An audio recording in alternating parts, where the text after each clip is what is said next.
So I've been out here in the wilderness, keeping my head down from the authorities. Only been going home for the occasional pot noodle and my daily dose of home and away. So to keep myself busy, I've made 3 coney catchers. First one here, orange G10 scales. Makes it nice and bright, so if you're working out in the undergrowth, put it down, you should be able to easily see it. Next one's a little bit more subtle. So this one's got olive green G10, but then it's got the orange G10 liners and pin on it. Also, it's got a slightly wider handle on this one. The last one I've got for you, yellow Turbo Glow. Same Turbo Glow as I used on the Coney Catcher Muntjac last week.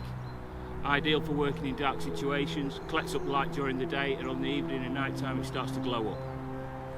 Hopefully I'll be able to get back into the workshop next week, so don't tell anybody where I am. Shh.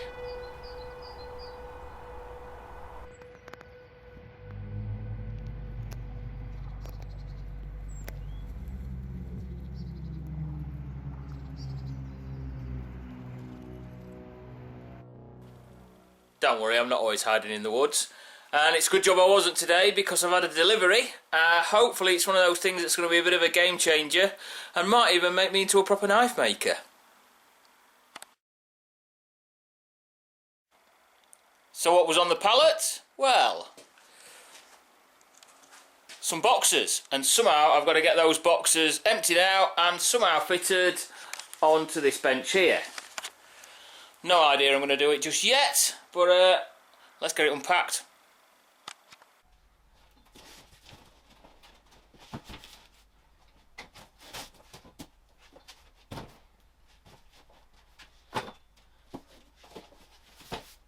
Right, let's get to the first box.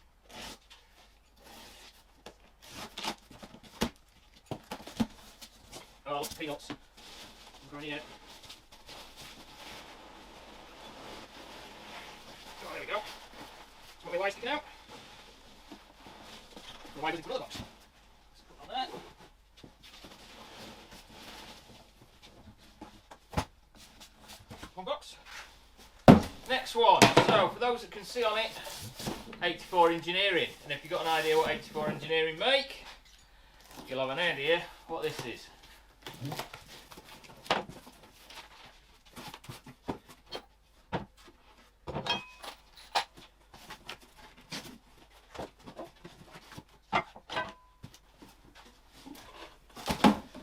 And again, another one, 84 Engineering.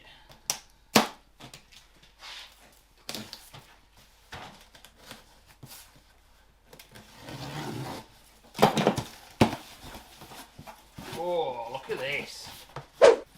Plenty of goodness. So,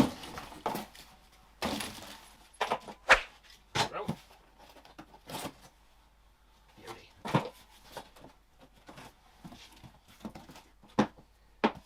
Places.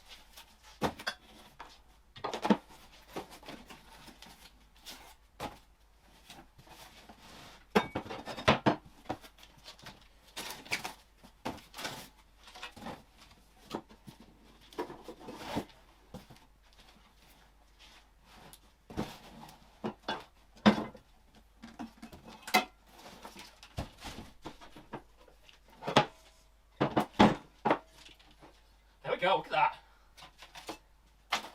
that. Served me pretty well so up to now, but I just want to try and up my game a bit, and I think to do that I need to move on to the 72-inch belt. There's a few more things I can do with a belt grinder like this, hollow grinds on blades I want to try out, and a few other bits and bobs. So somehow I've now got to get this built up and put onto that bench over there.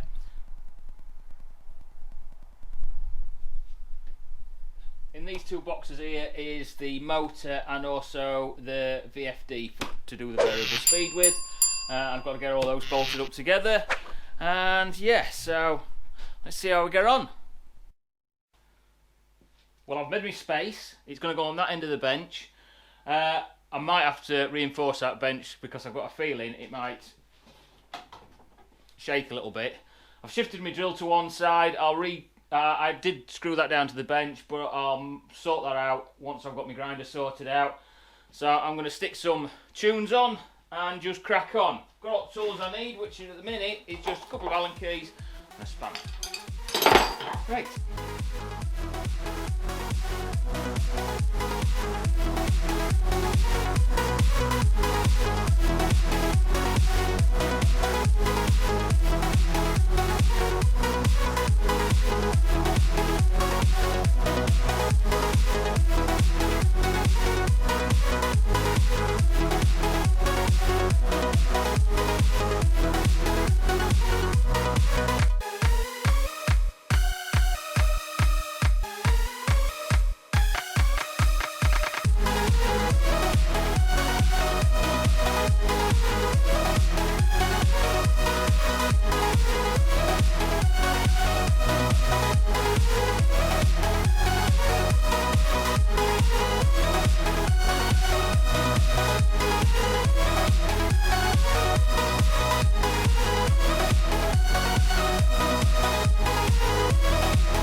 Well, there we go. Oh, I love it. Kid in a sweet shop. So it's all ready to go. I've anchored it to the bench and switch it on. Power on. Crank it up. Off, opposite way. Sweet as a nut. Love it. A couple of things I want to try and sort out. I've bolted it to the bench, but I could do it having a slightly lower bench. This is a bit too high, I think. So, new bench when I get that sorted and make it a bit shorter. And also the work platform. That's what I've been working from on my other grinder, on the Radius Master. So, I've got to put that onto here. So basically, I'll just drill it and bolt it back onto that one. So that should do for that. But other than that, we're ready to go. I've got some blades that need sorting, so over next week I'll be working on those because I want to get them sent off for Cerakoting, get them done as soon as I can. But yeah, can't wait to get it and use it in anger. Hope you liked the video. You can always like and subscribe if you did. Keep up to date with what's going off in the workshop, and I'll see you next time.